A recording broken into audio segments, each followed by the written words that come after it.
የአብይ አህመድ አስተዳደር ወታደራዊ አዛዦችን በአዲስ አበባ ባለፉት 2 ቀናት ለስብሰባ ጠርቶ እንደነበረ ታወቀ። ከኮር በላይ ያሉ አዛዦች በተጠሩበት ስብሰባ ላይ ዋነኛ አጀንዳው ደግሞ የትግራይ፣ የአማራና የኦሮሚያ ክልል የምርጫ ጉዳይ መሆኑ ታውቋል።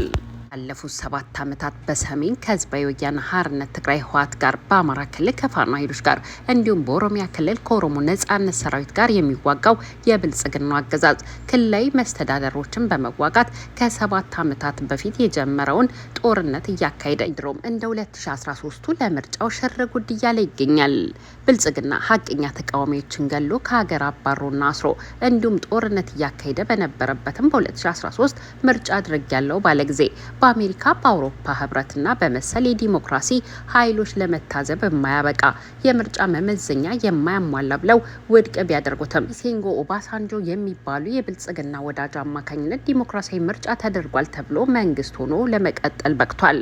ይሁን እንጂ ከዚያን ጊዜ አንስቶ የሚቆጣጠራቸው ግዛቶቹ ከጊዜ ወደ ጊዜ እየቀነሱና እያነሱ ግብርና ታክስ የሚያስከፍላቸው አካባቢዎችም እየጠበቡ ከጎረቤት ሀገራት ጋርም ተደጋጋሚ ግጭቶች እየተከሰቱ የቀጠሉበት የብልጽግናው መንግስት ዘንድሮም ተመሳሳይ የምርጫ ድግስን ለማከናወን ወስኖ ቢንቀሳቀስም ሀገሪቱ ከ2013 የሰፋ የጦርነት ቀጠና ወልዳ ትገኛለች።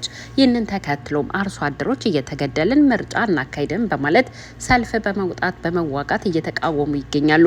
እንዲህ ያለውን ህዝባዊ ቁጣ ከምርጫ ዕለት በፊት በኃይል ዝም ለማስባልና ምርጫውንም ለማካሄድና የህግ ማስከበር ያለውን ዘመቻ ለማካሄድ የሚያስችል ምክክር በአዲስ አበባ ማካሄዱ ታውቋል። ወታደራዊ አዛዦቹ ባካሄዱ በዚህ ስብሰባ የዘንድሮ ምርጫ ሸኔ፣ ወያኔና ፋኖ እንዲሁም ኦርቶዶክሶች ያስተጓጉሉብናል፣ ለዚህም አስቀድመን እርምጃ መውሰድ ይኖርብናል የሚል ውሳኔ ተላልፏል የሚሉት የዜና ምንጮች ከኮር በላይ ያሉ አዛዦችን በስብሰባው ላይ ተሳትፈዋል ብለዋል።